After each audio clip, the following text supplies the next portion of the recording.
And we've got politics as well to keep a close eye on. So let's bring on board Lord Meghna Desai, Professor Emeritus of Economics at the London School of Economics, Dilip Patkaukar, Consulting Editor, Times of India, and Prabhu Chawla, Editorial Director, The New Indian Express. They all join us on the show right now.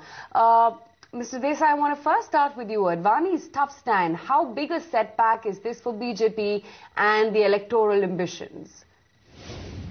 I think it is a surprise, and it is a kind of nasty surprise which will probably they will try to put away as soon as possible. If it stays and grows as a split, a real split, then of course it will be very damaging.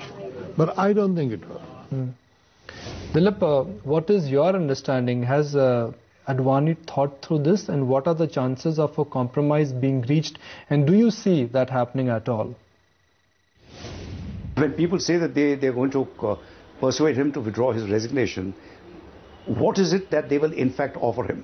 He's not to be satisfied with the platitudes. He's not to be satisfied with some new-fangled designation. It is substance that he wants. And what is the kind of substance that will be given to him? So they will have to work out some innovative way to persuade him to withdraw that resignation. As of now, I think both sides have reached really a point of no return. Let me tell you how. There is simply no way that Modi can be de-appointed, so to speak, from his new post. Similarly, there is simply no way that Mr. Advani is going to acquiesce in the new arrangement. And, you know, one should sit back a little bit and see how this gross mismanagement of party affairs has taken place. One wouldn't want to blame Mr. Modi, because Mr. Modi has made known his prime ministerial ambitions for quite some time. One needn't blame Mr. Advani, because Mr. Advani has made known his attitude towards the ambitions of Mr. Modi. So I think the real person who needs to answer very tough questions is Party President Rajnath Singh. He was aware of what happened on both sides. He was aware of the depth of both Mr. Modi's ambition and Mr. Advani's discomfiture. What did he do? He tried, in a word, to fib to the media. To fib to the media to say, A, that Mr. Advani couldn't come to Goa because of ill health. B, that it is in fact he, Rajnath Singh, who persuaded Mr. Advani not to come to Goa. He is the one who said there were no differences within the party, and in fact it is he and his acolytes who blame the media for all this kind of speculative reporting. In fact, if there is one victor in all this, it is the media. The media has done a wonderful job of keeping track of every twist and turn in this sordid story. Prabhu, do you see the party splitting then? What about Advani loyalists like Jaswant Singh, Sushma Swaraj, or for that matter, Uma Bharti? Advani is raising the right question. The people may not be active. There may not be split in the party, but I think the party machinery will become ineffective because most of the senior leaders may be thinking that if this is the way the party is going to be run by cabal of leaders sitting at the top, then they will not be respected. They will not be given any important role. They will sit at home and will see that party has lost election in the present. The party might become inactive. As of now, the size of the party has shrunk by almost 25% without Advani. The party, without these senior leaders and without their followers, will not be able to fight the Congress party. It's a tragedy that a person like Modi, who was becoming the most popular leader of India, has lost a little bit of credibility because he doesn't enjoy the support of the senior leaders within his own party.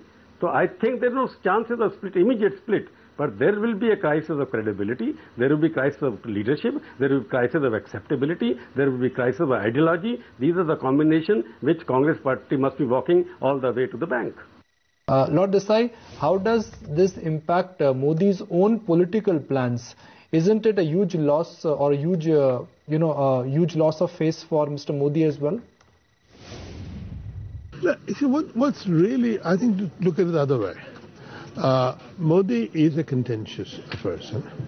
There was dispute within the BJP about him, and of course dispute with the rest of the political scene. Advani, by throwing a tantrum, which is the only way I can describe it, more or less confirmed that Narendra Modi is now the number one star of the BJP. He doesn't like it because he thought he was number one. Well, that is just tough luck.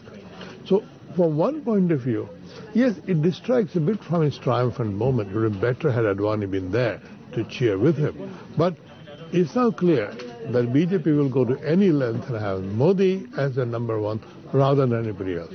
So in a sense, Advani is almost crowned Narendra Modi by sulking.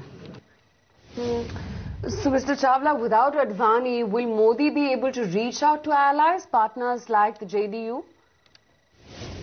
Without Advani, there is nobody who can make the allies acceptable in favor of Modi. In fact, Advani may be preparing a ground for him to take over. It would have been, if Advani was in his side, he would have been able to make some kind of more acceptable ground for himself. Without Advani, there is no other leader in the BJP at the moment who can bring allies on the table. There may be even Shiv Sena, even Badal, because they want to deal with the person they know. Advani is known to everybody for the last 40 years. There is no dialogue between Advani, Modi and other allies directly. He may be a vote catcher. But question is, Modi is the kind of personality he is. He has strong enemies. He has also strong friends. But he doesn't have a middle level ground with him, which is much more important for winning an election. So, Dilip, is the Congress going to be a beneficiary of this crisis in the BJP, or you see a possibility of a third front emerging now? I personally doubt whether this will hugely benefit the Congress. You see, the Congress is yet to get its act together. The Congress is yet to define how it's going to play out its strategy for the general elections. I think a few things are in the works, I'm told, but unless we know exactly what the Congress intends to do in order to fortify its position in the next general elections, it can draw only cold comfort from the mess in the BJP at the moment. I think you're quite right. What's happened to the BJP has given some hope to those who've been hoping to forge anti-Congress, anti-BJP front. But let me tell you, this has happened time and again in the past, and time and again it has proved to be nothing but a pipe dream. And therefore the overall picture is an extremely messy one, with neither the UPA nor the NDA in any shape really to contest the next general elections.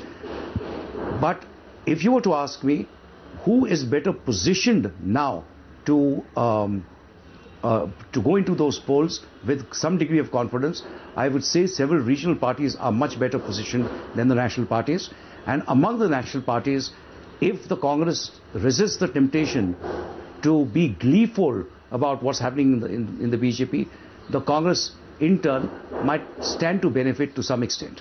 Mr. Desai, one final question to you. Congress will have to battle corruption charges and incumbency. BJP is in a mess internally. Will that mean uncertainty for markets, and can India's crippled economy weather that kind of uncertainty at this juncture? No, I think, the corruption is bad on both sides. I don't think there's any great quarrel about that.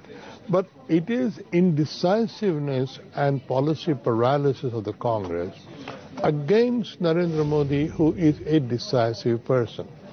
And BJP is playing on his sort of image as a decisive person who gets delivery, who takes a lead, who is a very good public speaker.